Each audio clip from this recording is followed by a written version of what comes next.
Hey, I just got a question from Jacqueline asking about who would be responsible for apparently her tenant's window got somehow broken, meaning it looked like it was vandalized.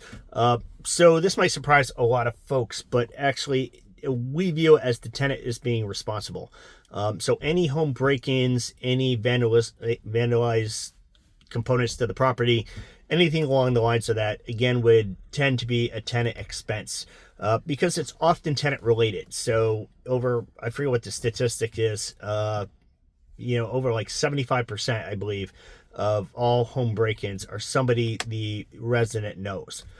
So it's somebody that is commonly breaking into your property, a housekeeper, a neighbor, somebody who has a relationship with you in some way.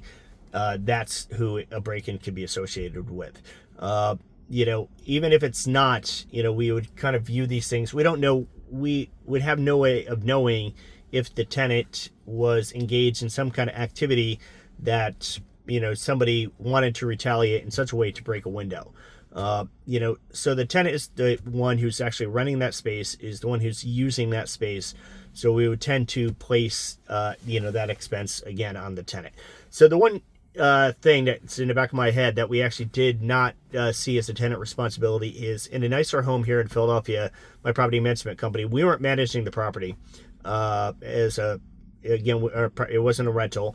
My property management company wasn't managing it, but we were actually selling it. So I was representing the seller. In this case, there was a drive-by shooting to where somebody actually had just driven by in this very nice neighborhood. It was very random and had shot through, I'm not sure who they were shooting at or what they were shooting at, but bullets went into a few different properties, including my client's home where the bullet came in and actually lodged itself into a wall. And so in that scenario, I would have seen that as being a property issue and not as a tenant issue. So if there was evidence that it was a random occurrence that had nothing to do with the tenant, such as multiple properties were shot up, then we would probably see this as an owner expense or a landlord expense. The rental property owner should be the one who should handle that. And it's similar to how pest control. So we manage properties here in Philadelphia and on the Italian market, for example, which is a place here in the city where there's a lot of restaurants and a lot of food providers. So typically pest control would be a tenant expense, with the assumption that it's the tenants that are bringing the pest. But in the case of the Italian market, we kind of see it as a property kind of problem. If you're going to live above a restaurant, then you could probably expect to have pest control problems. So in that case, we kind of lean towards it being a rental property expense.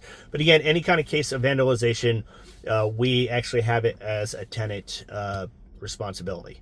All right. Just a Philadelphia property management company owner, doing my best to answer your rental property investing questions. As always, happy rental property investing.